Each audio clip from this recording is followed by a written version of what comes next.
Here is our update for Tuesday, March 24th, 2020, during our emergency school closure. All right, here we go, Bulldogs. So in the feedback you guys provided, many of you, actually the majority of you responded that you wanted more news updates like we used to do in class. So I'm going to try to find some various ways to do that. Some people asked for determining what news to trust or what to know what to believe.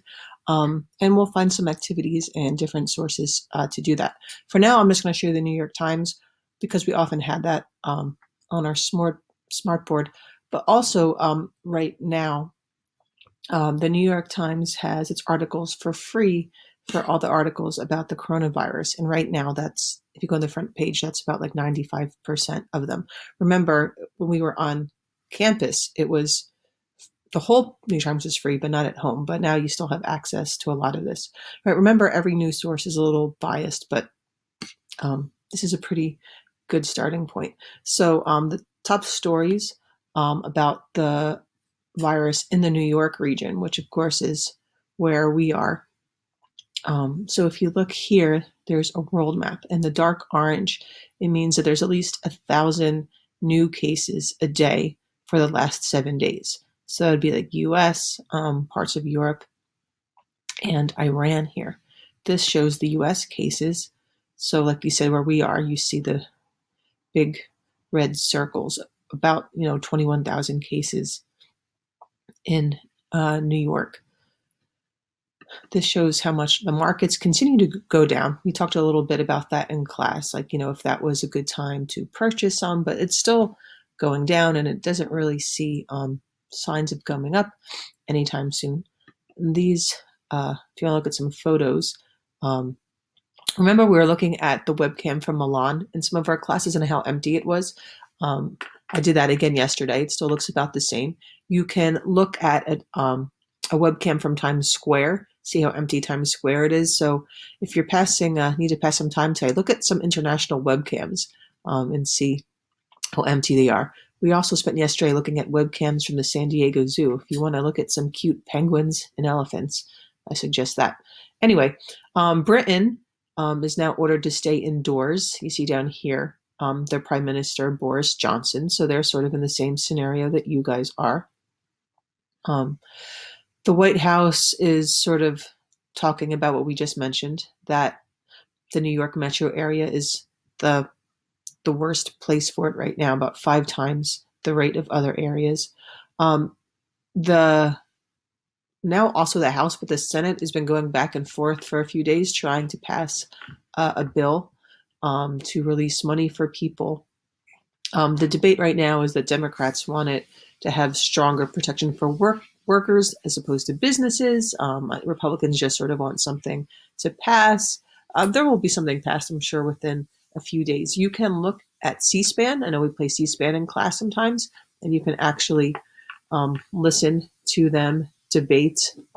It's weird that the Congress is having many of its meetings virtually, if you follow what they're doing, but they still do talk and vote on the Senate floor and House floor. And right now we do have some senators who are quarantined or confirmed to have the virus. So that changes up the voting a little bit. Why is New York so bad? One part is density, right? In a small area, there's a lot of people. Articles about stocks. What will it take to rescue the economy?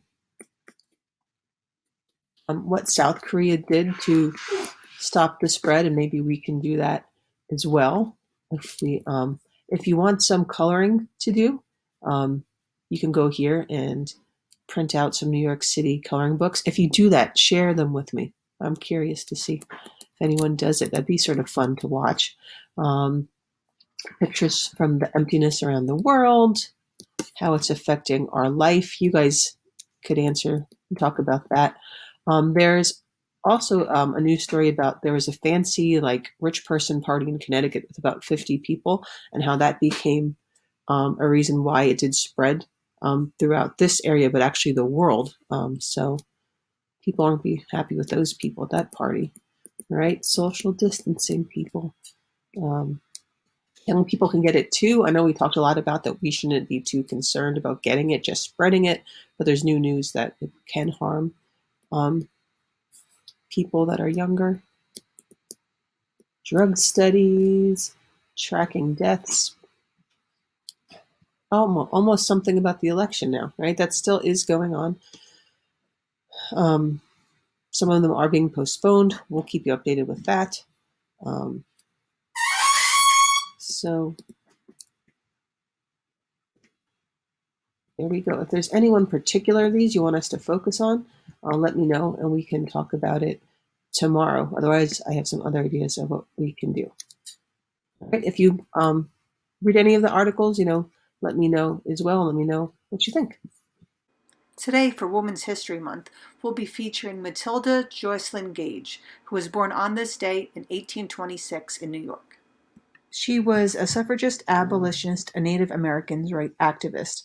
In fact, she broke with the mainstream suffragist movement with people like Susan B. Anthony, for example, when she thought that they were focusing too much on white women, especially upper-class women, and not including all women in the women's suffrage movement.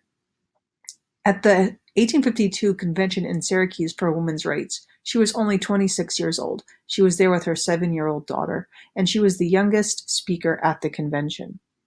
There, she said, "Women are now in the situation of the mass of mankind a few years since, when science and learning were in the hands of priests. The Pope and the priests claimed to be not only teachers, but the guides of the people." And she goes on. And she said this partially because she was very critical of the way the church, she felt, bound the hands of women. But I mention it because of what we just learned about the scientific revolution and how now things have changed when people did not just look at the church for guidance, but to other things like science and other ideas that came from the Enlightenment.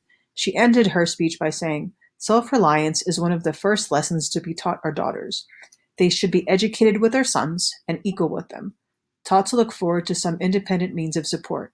Onward, let the truth prevail." So you can really see her carrying forward some of the words of Mary Wollstonecraft that we learned about during the Enlightenment. So besides giving speeches and going to conventions, she was also the editor of the official newspaper of the Women's Suffrage Association, and she wrote many articles. One of the things she wrote was Woman as Inventor in 1870, and this is really important for us from the STEM perspective, is that she wrote how many women were denied credit for their inventions and their discoveries and their scientific findings to their male counterparts. We may have seen that, like Rosalind Franklin, whose studies with DNA was sort of overshadowed by her male counterparts. This is later named the Matilda effect after her. Another thing she even did was protest at different places, like when the Statue of Liberty was opened. She thought that it was hypocritical that the symbol of liberty was a woman who was not yet even given the right to vote. Think of all the ways that she portrayed our STEM values, especially the ones of collaboration and persistence.